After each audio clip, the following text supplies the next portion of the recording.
Assalamualaikum warahmatullahi wabarakatuh. Kepada pensyarah kami iaitu Encik Ruzaini bin Ijun, kami dari kumpulan 9 telah memilih satu isu untuk dikaji di samping mengkaitkannya dengan falsafah ilmu yang dipelajari. Isu yang kami pilih bertajuk kepentingan takaful dalam kehidupan. Kami memilih isu ini kerana topik ini berkaitan dengan subjek yang kami pelajari dan semua ahli kumpulan kami adalah daripada bidang yang sama iaitu perbankan dan kewangan Islam. Tambahan pula, kami memilih isu ini kerana isu ini banyak diaplikasikan dalam kehidupan masyarakat kini. Oleh itu, terdapat 6 bahagian yang akan dibentangkan oleh kami seperti yang dipaparkan. Mari kita lihat. Apa yang dikatakan dengan takaful? Takaful berasal dari perkataan bahasa Arab iaitu al-kafalah yang membawa maksud kepada jaminan. Takaful merupakan perlindungan yang berasaskan muamalah Islam di mana ia berlandaskan hukum syariah. Takaful memberi sumbangan yang dikongsi bersama untuk membantu mereka yang memerlukan. Takaful telah menggunakan konsep-konsep berdasarkan dalil Rasulullah SAW iaitu dalil kerjasama dan dalil perlindungan. Konsep isyura yang mengamalkan konsep orang yang bernasib baik membantu orang yang kurang bernasib baik. Konsep takaful ini jelas mengikut syariah di mana terdapat ayat dalam Al-Quran iaitu surah Al-Maidah ayat 2 yang bermaksud, dan hendaklah kamu tolong-menolong di atas perkara kebaikan dan takwa, dan janganlah kamu tolong-menolong di atas perkara dosa dan permusuhan. Dalam dalil hadis yang diriwayat oleh Imam Ahmad dan Imam Abu Daud pula, Allah sentiasa menolong hamba-Nya yang sentiasa membantu orang lain. Takaful juga menekankan konsep tabaruk iaitu menderma dengan ikhlas. Selain itu, konsep yang digunakan melalui dalil tanggungjawab iaitu hubungan dan perasaan orang-orang beriman sesamanya diibaratkan seperti jasad di mana seorang dalam kesusahan maka semua akan merasakan kesusahan itu. Hadis ini diriwayat oleh Imam Al-Bukhari dan Imam Muslim, manakala dalil yang terakhir ialah dalil saling melindungi. Hadis yang diriwayat oleh Imam Ahmad berkata, tiada siapa yang masuk syurga selagi ia tidak melindungi jirannya yang berada dalam kesusahan.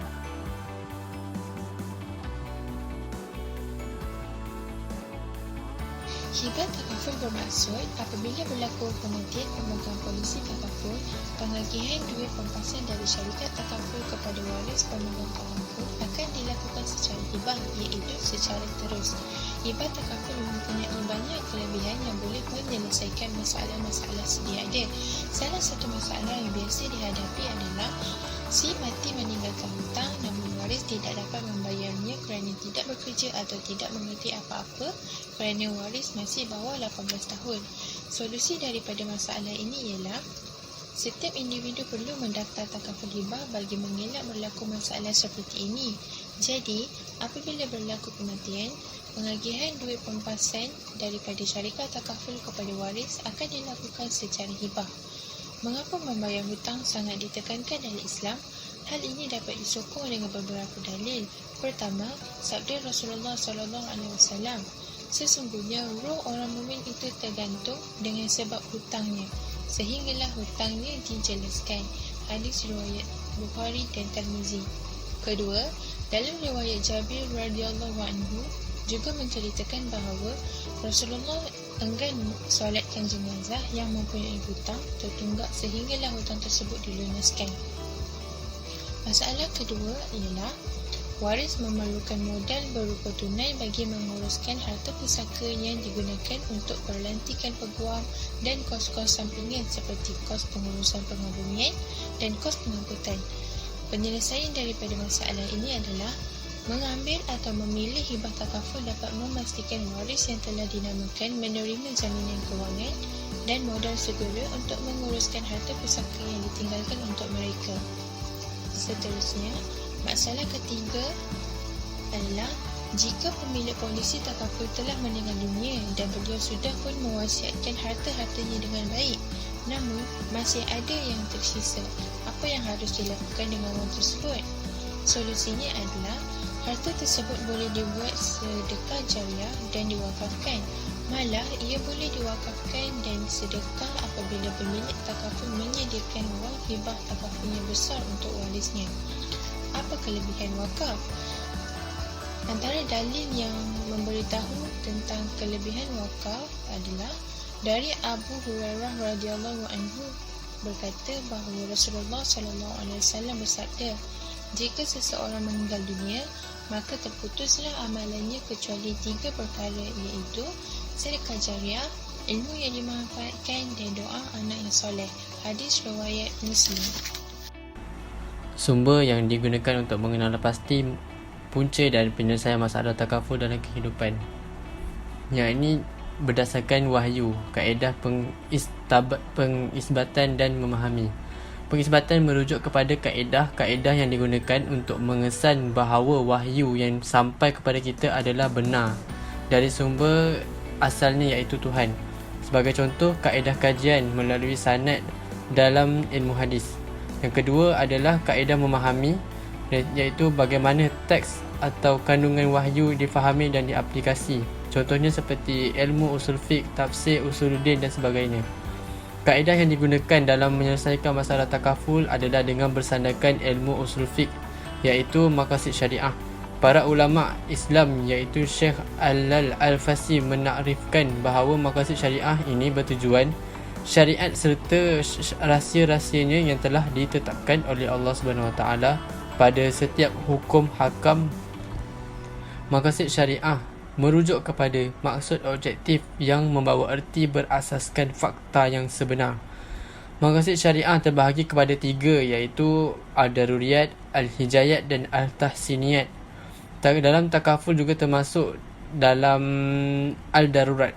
Al-Darurat yang asasi terbahagi kepada 5 asasi dalam kehidupan manusia, iaitu memelihara agama, memelihara nyawa, memelihara akal, memelihara keturunan dan memelihara harta benda.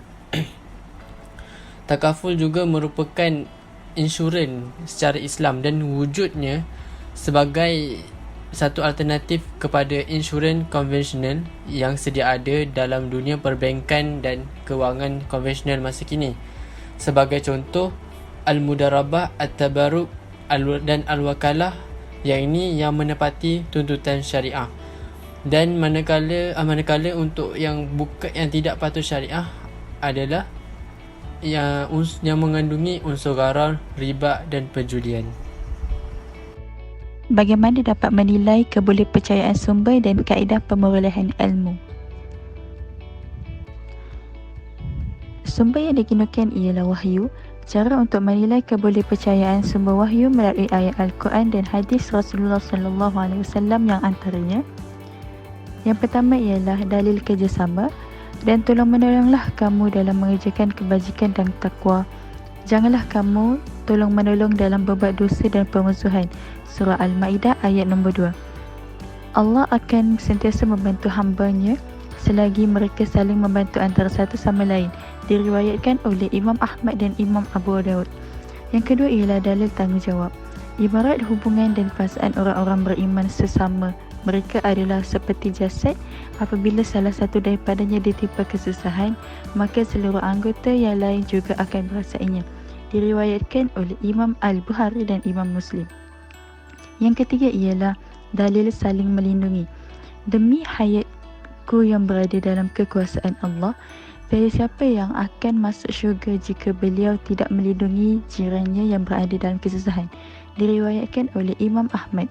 Berasaskan kepada dalil di atas, para ilmuwan Islam memutuskan bahawa usaha bersepadu perlu wujud untuk melaksanakan konsep takaful sebagai kaedah terbaik untuk memenuhi tuntutan ini.